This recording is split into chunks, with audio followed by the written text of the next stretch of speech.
नमस्कार दोस्तों, हमारी आज की कहानी है नसीब का खेल। कई सालों पहले तीन दोस्त हुआ करते थे, दीपक, राजू और श्याम। ये तीनों के नाम थे। दीपक और राजू अच्छे खासे धनवान परिवार से ताल्लुक़ रखते थे। श्याम बेहद गरीब और साधारण परिवार का था। पैसों के मामले में इतनी असमानताएं होने के बावजूद तीनों की दोस्ती ऐसी थी कि वह एक दूसरे के लिए कुछ भी करने के लिए तैयार हो जाते थे। दोनों धनवान दोस्तों ने अपने गरीब दोस्त की परिस्थिति बदलने के लिए कई बार उसकी मदद की थी, लेकिन उसकी परिस्थिति में कोई भी बदलाव नहीं होता था।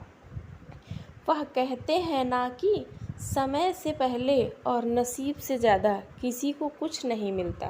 बस ऐसा ही कुछ श्याम के साथ होता था। तीनों ही जवान हो गए।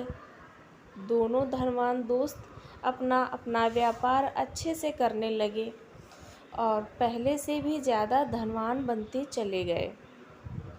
श्याम की हालत बद से बदतर होती गई।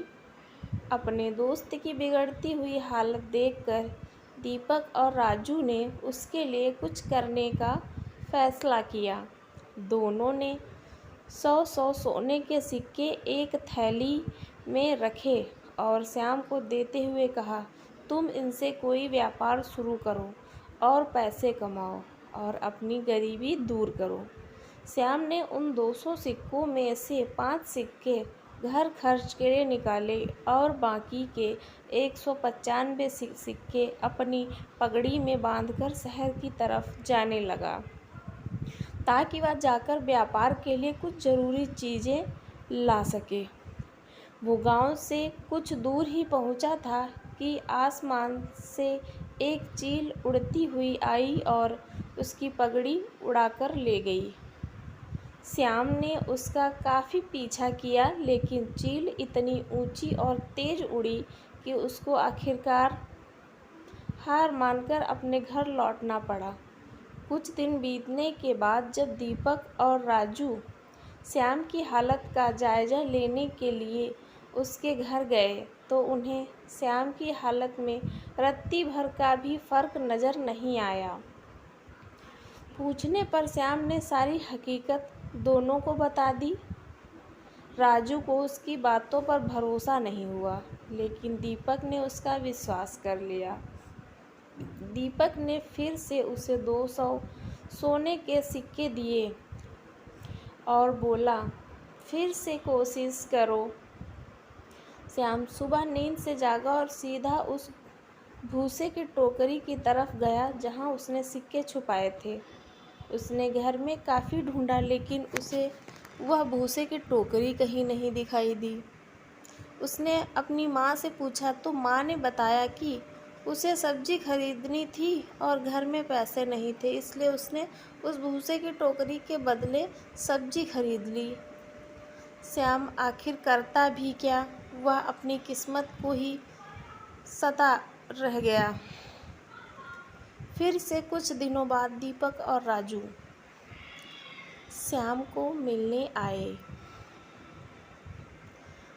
तब भी उन्हें उसकी परिस्थिति बदली हुई नज़र नहीं आई, बल्कि इस बार तो उसकी हालत और भी ज़्यादा ख़राब हो गई थी।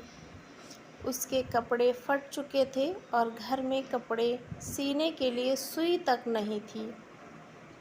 दीपक और राजू पूछने से पहले ही श्याम ने अपने साथ घटित हुई घटना के बारे में सब कुछ सच सच दोनों को बता दिया। वह बोला कि तुम लोग मेरी मदद करना छोड़ दो। अब तो मुझे भी लगता है कि मेरी किस्मत में धनवान बनना लिखा ही नहीं है। मेरी वजह से तुम्हारा भी काफ़ी नुकसान होता रहता है। राजू को अपने दोस्त की ऐसी हालत देखकर उस पर दया आ गई, लेकिन वह जानता था कि वह चाहे कितनी भी उसकी मदद करने की कोशिश करे, उसका परिणाम बिल्कुल विफल रहता है। इसलिए वह तुरंत बाजार जाकर एक सुई खरीद कर लाया और उसने श्याम को दे दी। सुई राजू और दीपक के जाने के बाद श्याम ने अपनी माँ से कहकर अपने फटे कपड़े सिलवा लिए।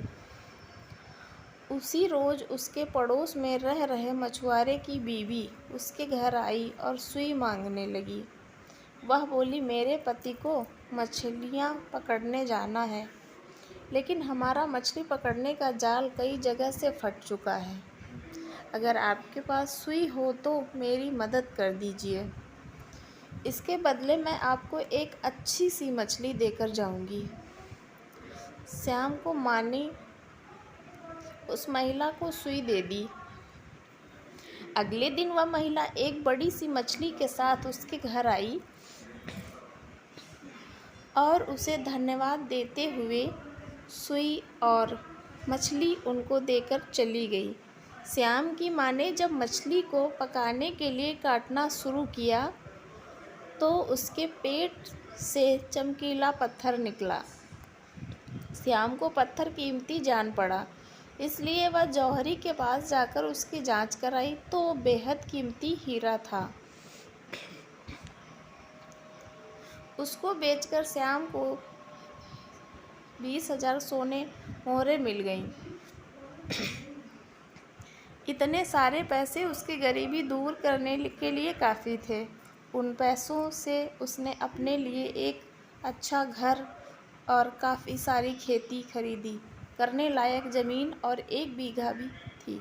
साथ में कई सारे गाय भैंस खरीदी ताकि दूध का व्यापार शुरू कर सके।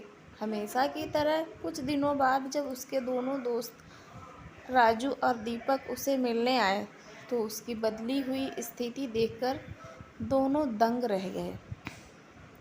इस बार दीपक को श्याम की बातों पर भरोसा नहीं हो रहा था। उसे लग रहा था कि ज़रूर उसी के दिए पैसों से श्याम की तरक्की की है, लेकिन वह बताना नहीं चाहता है। लेकिन राजू को उस पर विश्वास हो गया था कि ज़रूर उसी सुई की वजह से ही उसकी किस्मत बदली है। श्याम अपने दोनों दोस्तों को अपने खेतों में घुमाने ले गया और बाद में अपने बगीचे में। वहाँ पर कुछ बच्चे पहले से एक पेड़ पर चढ़कर फल तोड़ने की कोशिश कर रहे थे। बच्चों ने गलती से वहाँ पर एक पक्षी का घोंसला गिरा दिया, जिसमें एक पगड़ी के अंदर 195 सिक्के सोने के सिक्के वाली वही पोटली थी जिसे कभी एक चील श्याम के सिर से उड़ाई थी। उसे लेकर जब तीनों दोस्त घर को लौटे तब श्याम की माँ गाय भैंसों को भूसा खिला रही थी और उसी दौरान भूसे की एक टोकरी से वह 200 सोने के सिक्के भी निकले, जो श्याम ने कभी अपने पुराने घर में भूसे की टोकरी में छिपाए थे। उसकी किस्मत कुछ ऐसा खेल खेल रही थी कि उसके हक की सारी चीज़ें और खुशियाँ उसके पास लौटकर आ रही थी। नसीब चमकने की वजह से श्याम तो खुश था ही, लेकिन उससे भी ज़्यादा खुश थे उसके दोनों अच्छे और सच्चे मित्र। धन्यवाद दोस्तों, आशा करती हूँ हमारी कहानी आपको अच्छी लगी होगी।